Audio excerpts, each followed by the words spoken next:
Assalamualaikum warahmatullahi wabarakatuh. Innal hamdalillah nahmaduhu wa nasta'inuhu wa nastaghfiruh wa na'udzu billahi min shururi anfusina wa min sayyiati a'malina. May yahdihillahu fala mudhillalah wa may yudlil falan tajida lahu waliyyan mursyida. Asyhadu an la ilaha illallah wa asyhadu anna Muhammadan abduhu wa rasuluhu la nabiyya ba'd.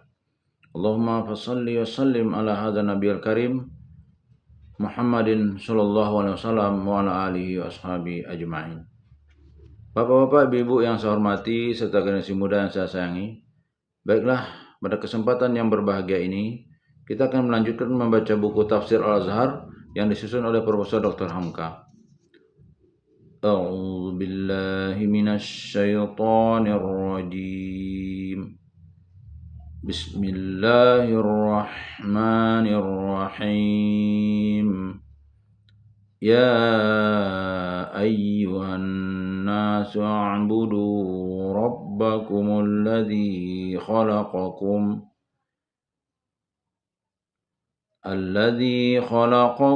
walladzina min qablikum la'allakum tattaqun. الذي جعل لكم الأرض فراشا والسماء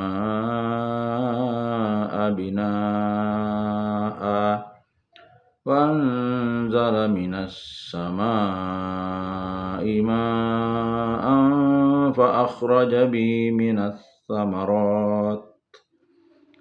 الثمرات رزقا لكم فلا تجعلوا لله أندادا وأنتم تعلمون وإن كنتم في ريب مما نزلنا على عبدنا فأتوا بسورة من مثله وادعوا شهداءكم من دون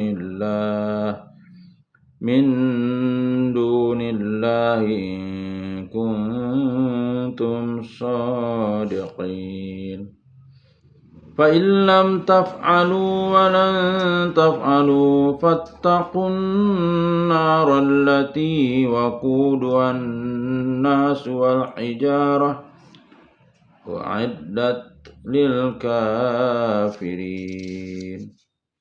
وبشر الذين آمنوا وعملوا الصالحات أن لهم جنات تجري من تحتها الأنهار كلما رزقوا منها من ثمرة رزقا قالوا هذا الذي رزقنا من قبل وأتوا به متشابها ولهم فيها أزواج مطهرة وهم فيها خالدون.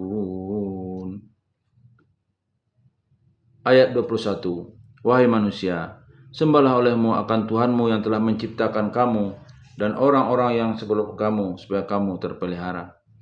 22. Yang telah menjadikan untuk kamu akan bumi jadi hamparan dan langit sebagai bangunan dan diturunkannya air dari langit, maka keluarlah dengan sebab buah-buahan rezeki bagi kamu. Maka janganlah kamu adakan bagi Allah sekutu-sekutu padahal kamu mengetahui. 23. Dan jika adalah kamu dalam keraguan dari hal apa yang kami turunkan kepada hamba kami, maka datangkanlah sebuah surat yang sebanding dengan dia dan panggillah saksi-saksi kamu selain dari Allah itu jika adalah kamu orang yang benar. 24. Maka jika kamu tidak dapat membuat dan sekali-kali kamu tidak akan dapat membuat, maka takutlah kamu kepada neraka yang penyalakannya ialah manusia dan batu yang disediakan untuk orang-orang yang kafir.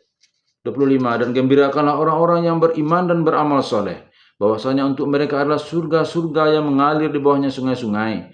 Tiap-tiap kali diberikan kepada mereka suatu pemberian dari semacam buah-buahan, mereka berkata, Inilah yang telah dijanjikan kepada kita dari dahulu dan diberikan kepada mereka akan Dia serupa, dan untuk mereka di dalamnya ada istri-istri yang suci dan mereka akan kekal di dalamnya.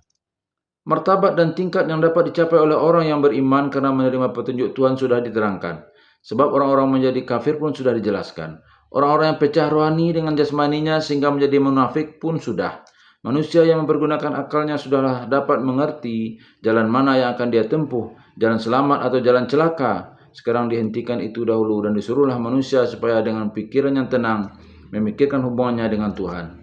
Wahai manusia, pangkal ayat 21. Rata seruan kepada seluruh manusia yang telah dapat berpikir. Sembahlah olehmu akan Tuhanmu yang telah menciptakan kamu.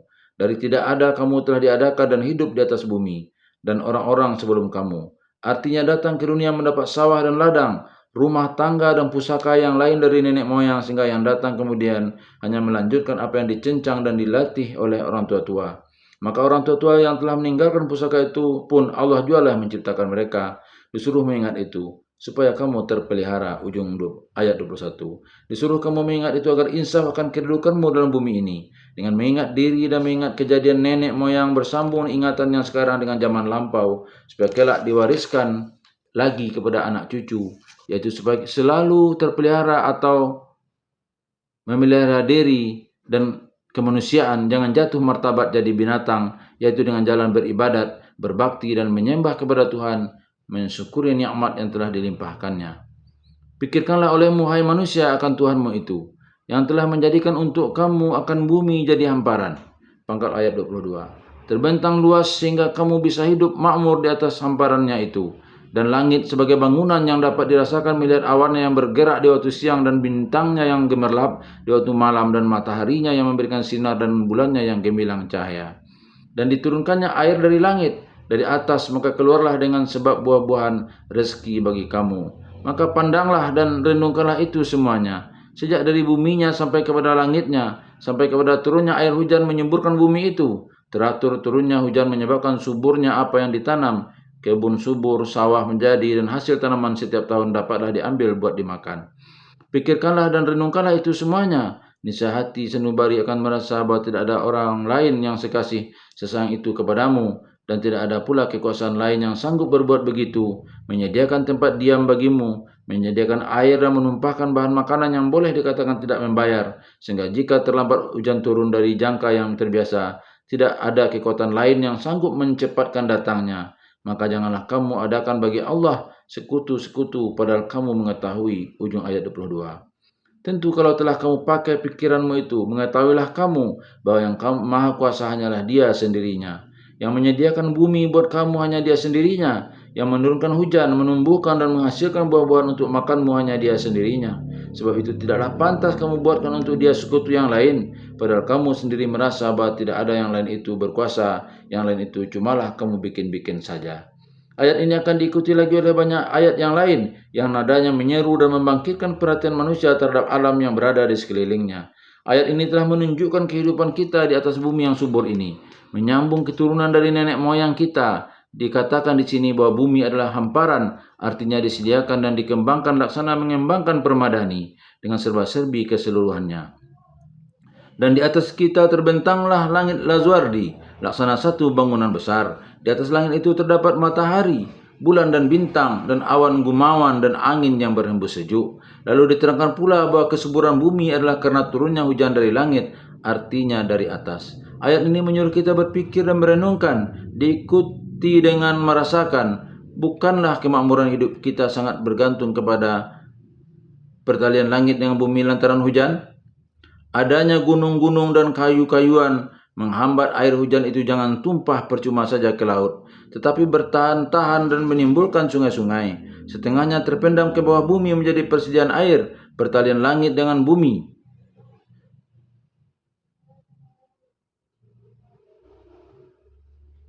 Dengan adanya air hujan itu teratur dengan sangat rapinya, sehingga kehidupan kita di atas bumi menjadi terjamin. Ayat ini menyuruh renungkan kepada kita bahwasanya semuanya itu pasti ada yang menciptakan, itulah Allah. Tak mungkin ada kekuasaan lain yang dapat membuat aturan setertib dan seteratur itu. Sebab itu maka datanglah ujung ayat yang mengatakan, tidaklah patut kita menyembah kepada Tuhan yang lain selain Allah, maka janganlah kamu adakan bagi Allah sekutu-sekutu padahal kamu mengetahui. Ujung ayat 22. Kamu sudah tahu bahwa yang menghamparkan bumi dan membangun langit lalu menurunkan hujan itu tidak dicampuri oleh kekuasaan yang lain. Di sini kita bertemu lagi dengan apa yang kita tafsirkan di dalam surah Al-Fatihah. Di ayat 21 kita disuruh menyembah Allah. Itulah tauhid uluhiyah. Penyatuan tempat menyembah, sebab Dia yang telah menjadikan kita dan nenek moyang kita tidak bersekutu dengan yang lain. Itulah tauhid rububiyah. Di ayat 22 ditegaskan sekali lagi tauhid rububiyah, yaitu Dia yang menjadikan bumi sebagai hamparan, menjadikan langit sebagai bangunan, dan Dia yang menurunkan hujan sehingga tumbuhlah tumbuh-tumbuhan untuk rezeki bagi kamu. Ini adalah tauhid rububiyah. Oleh sebab itu janganlah disekutukan Allah dengan yang lain. Itulah tauhid uluhiyah. Maka pelajaran tauhid didapat langsung dari melihat alam.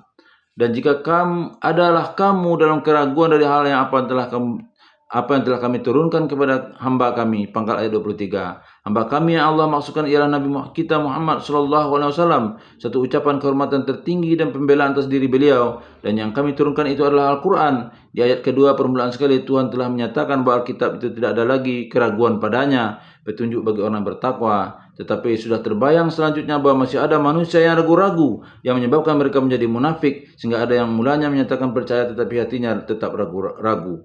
Ditantanglah keraguan mereka itu dengan ayat ini, maka datangkanlah sebuah surat yang sebanding dengan dia. Tuhan bersabda begini, karena masih ada di antara yang ragu itu menyatakan bahwa Al-Quran itu hanyalah karangan Muhammad SAW saja. Sedang hamba kami Muhammad SAW itu adalah manusia seperti kamu juga. Selama ini tidaklah dia terkenal seorang yang sanggup menyusun kata begitu tinggi mutunya atas kehendaknya sendiri, dan bukan pula terkenal dia sebagai seorang kahin atau tukang tenung yang sanggup menyusun kata sastra. Maka kalau kamu ragu bahwa sabda yang disampaikan itu benar-benar dari Tuhan, kamu cobalah mengarang dan mengemukakan agak satu surat yang sebanding dengan yang dibawakan Muhammad. Cobalah, apa salahnya? Dan kalau kamu tidak sanggup, maka dan panggillah saksi-saksi kamu selain Allah jika adalah kamu orang-orang yang benar. Ujung ayat 23. Panggillah ahli-ahli untuk membuktikan kebenaranmu. Kalau kamu tidak bisa, mungkin ahli-ahli itu bisa. Boleh kamu coba-coba.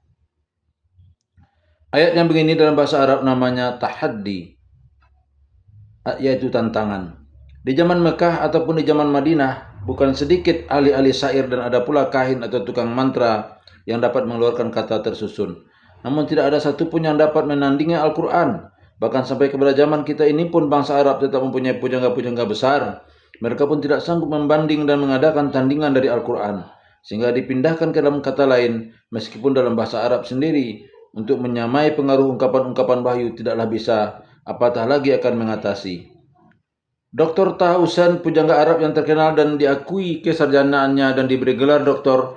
Honoris Causa oleh beberapa universitas Eropa sebagai universitas di Spanyol, Italia, Yunani, yaitu sesudah dicapainya PhD di Sorbonne, mengatakan bahwa bahasa Arab itu mempunyai dua macam sastra, yaitu prosa atau manzum dan puisi atau mansur. Yang ketiga ialah Al-Quran. Beliau tegaskan bahwa Al-Quran bukan prosa, bukan puisi. Al-Quran ialah Al-Quran. Tahaddi atau tantangan itu akan berlaku terus sampai ke akhir zaman. Dan untuk merasa betapa hebatnya tantangan itu dan betapa pula bungkemnya jawaban atas tantangan, seyogyanya lah kita mengerti bahasa Arab dan dapat membaca Al-Quran itu. Dengan demikian kita akan mencapai ainal yakin. Dan tantangan ini bertambah kita mendalaminya, mempelajari sastra-sastranya. Dengan demikianlah kita akan mencapai ainal yakin dan tantangan ini. Bertambah kita mendalaminya, mempelajari sastra-sastranya dan tingkatan-tingkatan kemajuannya. Bahkan bertambah kita dapat menguasai istimewa itu, bertambah yakinlah kita bahwa tidak dapat dikemukakan satu surat pun untuk menandingi Al-Quran. Surah Al-Baqarah mengandung 286 ayat, terlalu panjang. Tetapi ada surat yang pendek sebagai surah Al-Ikhlas, Qul huwallahu ahad, atau surah Al-Kautsar, Inna a'tayna. Surat yang sependek-pendek itu pun tidak ada manusia yang kuasa membuat surat tandingan untuk melawan dia. Maka jika kamu tidak dapat membuat, dan sekali-kali kamu tidak akan dapat membuat, maka takutlah kamu kepada neraka yang menyalakannya ialah manusia dan batu yang disediakan untuk orang-orang yang kafir. Ayat 24. Kalau kamu sudah nyata tidak sanggup menandingi Al-Quran, dan memang selamanya kamu tidak akan sanggup, baik susun kata atau makna yang terkandung di dalamnya, maka janganlah diteruskan juga lagi penantangan itu. Lebih baik tunduk dan patuhlah, dan terimalah dengan tulus ikhlas. Jangan dilanjutkan juga lagi sikap yang ragu-ragu itu, karena meneruskan keraguan terhadap perkara yang sudah nyata, akibatnya hanyalah kecelakaan bagi diri sendiri.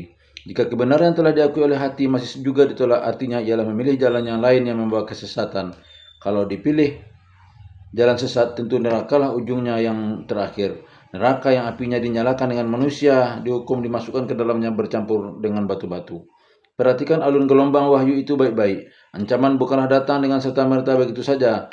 Lebih dahulu manusia diajak berpikir dan merenung alam, supaya sadar akan hubungan di antara mereka sebagai makhluk dengan Tuhan Allah sebagai Khalik. Kalau masih ragu, dipersilakan membuat tandingan Al-Quran, dan ini pun ternyata tidak sanggup. Kalau tidak sanggup, bukankah lebih baik tunduk dan menyatakan beriman? Tetapi kalau bujukan lunak tidak diterima, tantangan tidak sanggup menjawab, namun kekufuran diteruskan juga. Apatah lagi yang pantas buat orang seperti ini, lain dari ancaman neraka?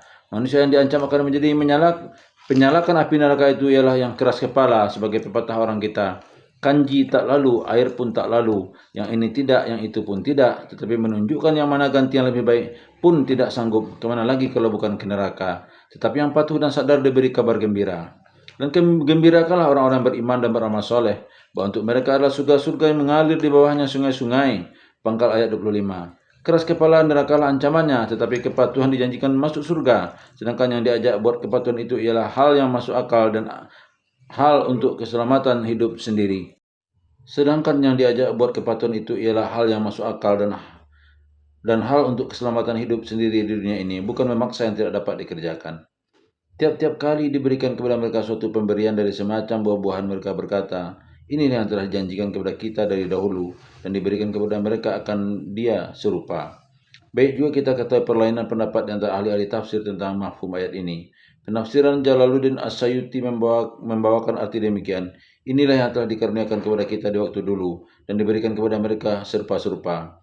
Beliau Al-Jalal memahamkan bahwa buah-buahan yang dihidangkan di surga itu serupa dengan buah-buahan yang telah pernah mereka diberi rezeki di dunia dahulu. Padahal hanya rupa yang sama, namun rasa dan kelezatannya niscaya berlainan. Adakah sama rasa buah-buahan surga dengan buah-buahan dunia?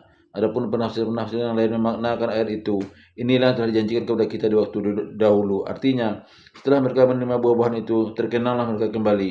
Memang benarlah dahulu di waktu di dunia telah menjanjikan itu buat mereka.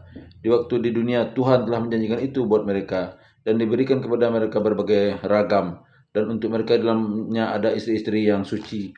Meskipun setengah ahli tafsir menafsirkan pengertian suci bersih di sini ialah istri di surga tidak pernah berhaid lagi, sebab haid itu kotor. Namun sebaiknya kita memahamkan lebih tinggi lagi dari itu.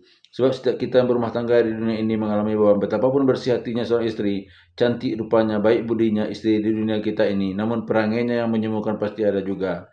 Sebagaimana pepatah Melayu, tidak ada lesung yang tidak berdedak, tidak ada istri yang tidak ada cacatnya. Ada baiknya di segi ini, ada pula lemahnya di segi itu. Sehingga dalam surah An-Nisa surat 4 ayat 18 Tuhan menasihatkan, A'udzu billahi minasy syaithanir rajim. Wa'ashiruhunna bil ma'rufi fa in karihtumuhunna fa'asa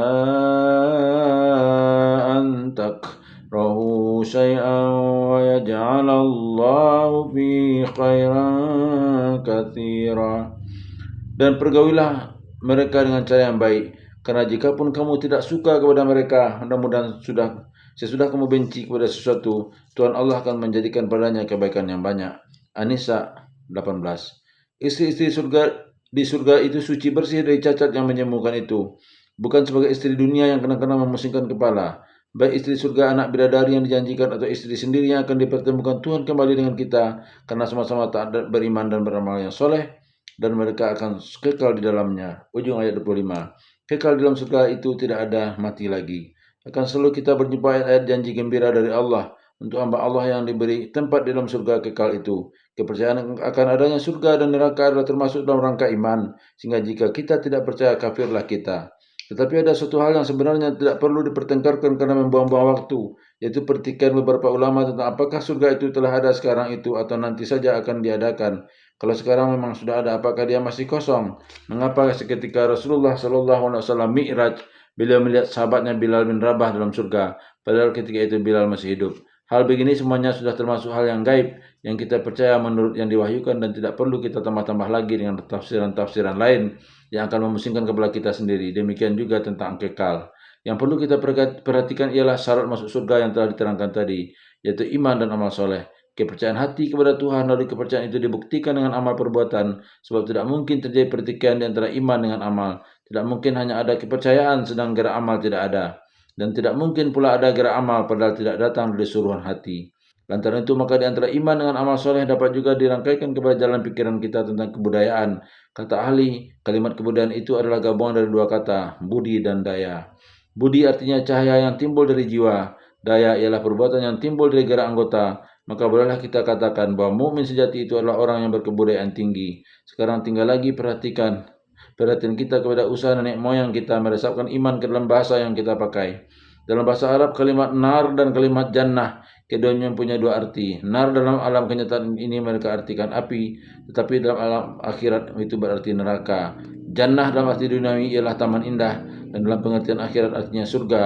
Oleh karena nenek moyang kita punya dua kalimat pusaka dari agama yang dahulu untuk kalimat alam akhirat itu, yaitu surga dan neraka. Yang keduanya dari bahasa Sanskerta, maka untuk jannah akhirat kita artikanlah surga, dan untuk nar akhirat kita artikan neraka. Kemudian oleh pengarang-pengarang Islam zaman Aceh, setelah kita memakai huruf Arab menjadi huruf sendiri, ditulislah surga itu dengan huruf sin, ra, dan kaf pakai titik. Lantaran itu kebanyakan pengarang-pengarang Islam yang datang kemudian termasuk penulis tafsir ini lebih cepatlah tangannya menuliskan menurut ejaan huruf Arab surga, yaitu surga bukan suarga atau sawarga. Ingatlah bahwa ini adalah pemakaian dan perkembangan bahasa belaka. Adapun hakikat yang sebenarnya, Allah jualah yang mengetahui. Billahi taufiq wal hidayah. Wassalamualaikum warahmatullahi wabarakatuh.